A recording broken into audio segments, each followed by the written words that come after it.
Liam Parker had spent most of his life chasing a dream that seemed to run faster than he could ever catch it. Music was all he had ever known, all he had ever loved, but in the world he lived in, passion didn't always pay the bills.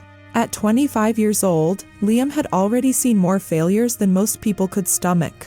He had spent the last 7 years moving from gig to gig, playing in dimly lit bars, where no one listened, performing on street corners, where people only dropped spare change out of pity, and entering every open mic contest he could find, only to lose to someone with connections. But through it all, he never gave up.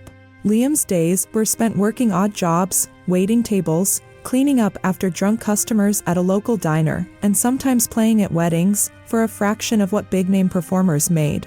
His apartment was barely livable, a cramped studio with a leaking ceiling, and a broken heater, but he never complained. As long as he could afford to keep his guitar, that was enough. His mother used to tell him, "You don't need to be famous, Liam. You just need to sing for the right person."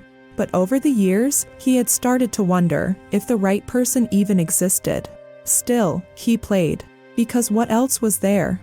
When Liam got the call about a small charity event for children battling cancer, he didn't hesitate. It wasn't a big concert. It wasn't even a paid gig. But it was an opportunity to sing for children who needed hope, something Liam understood better than most. The event was organized by a local foundation that supported kids undergoing treatments. They wanted music, something to brighten the mood for children who had spent more time in hospital rooms than playgrounds. Liam wasn't a doctor, and he couldn't save lives. But maybe, just maybe, his songs could give them a moment of happiness. Unbeknownst to Liam, Taylor Swift had been invited as a surprise guest to the charity event. It wasn't a media stunt. There were no reporters, no cameras, no massive announcements. She wanted to attend quietly, just to support the kids. But due to unavoidable travel delays, Taylor was running late. By the time she arrived, the event had already begun.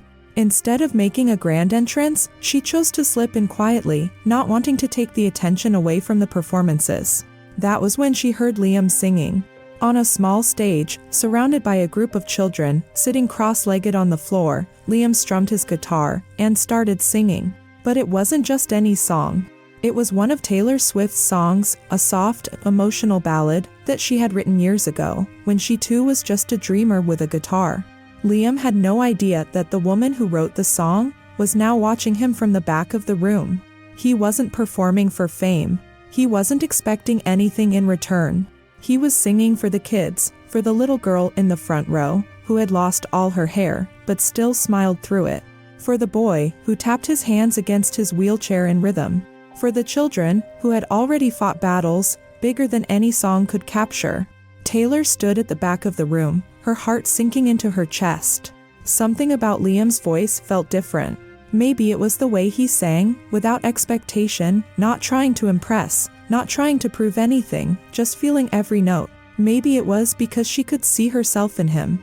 A musician who had spent years pouring his soul into music, never knowing if the world would truly hear him. For the first time in a long time, Taylor Swift was not the performer. She was just another listener, and she couldn't take her eyes off him.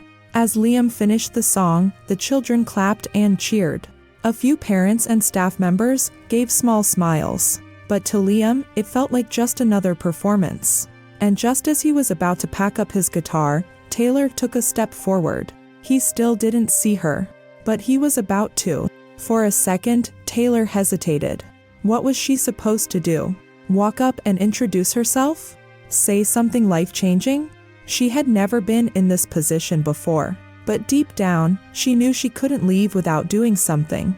She wasn't the kind of person to steal attention at charity events, but this moment wasn't about her. It was about him.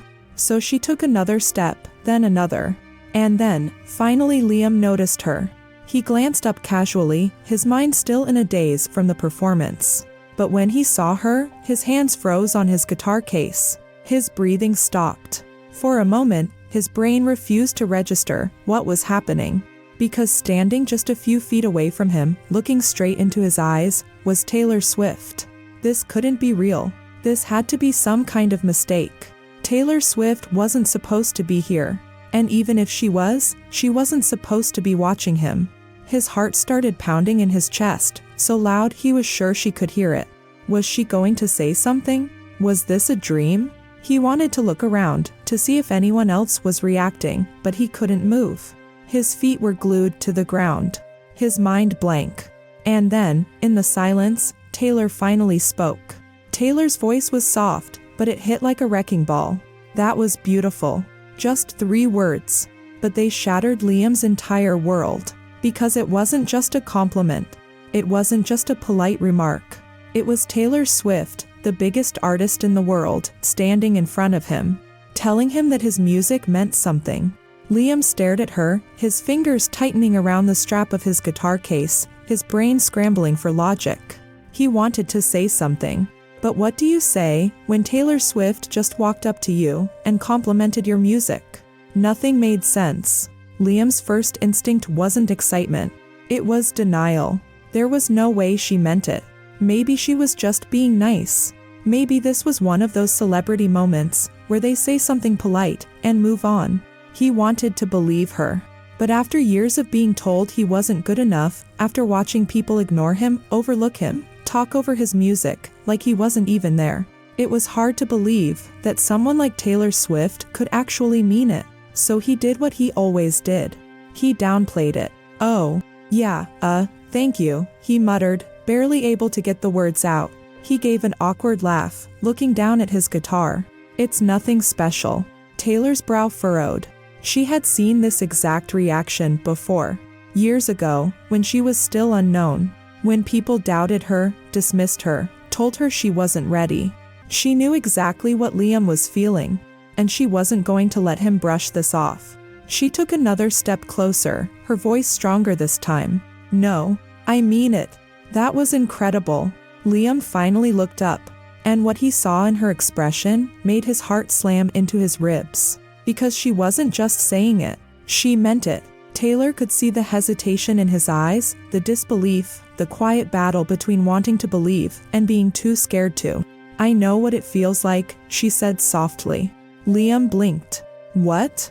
Taylor's gaze didn't waver. "To pour your heart into a song and wonder if anyone is really listening." Liam's chest tightened. Because how did she know?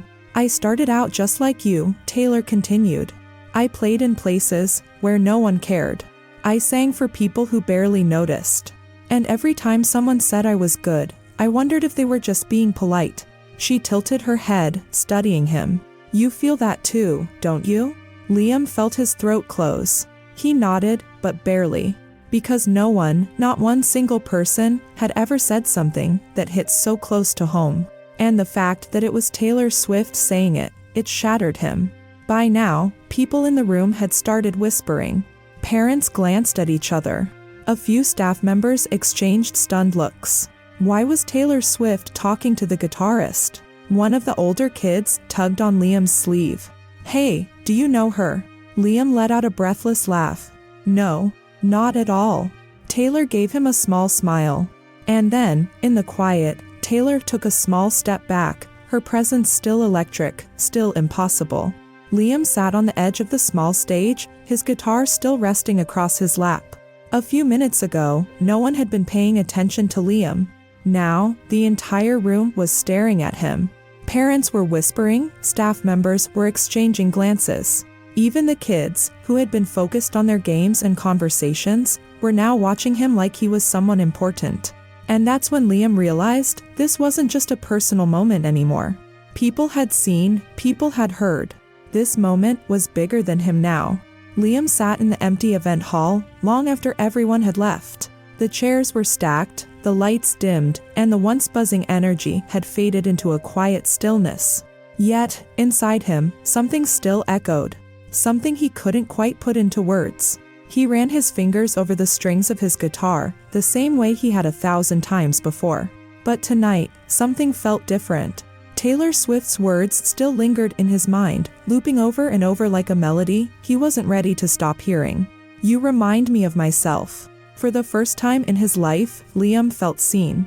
Not as just another musician trying to survive, not as someone people passed by without a second glance. Tonight, someone had listened. And maybe, just maybe, that meant it was worth playing again tomorrow. He took a deep breath, closed his eyes, and let his fingers strum a soft, familiar tune, one just for himself.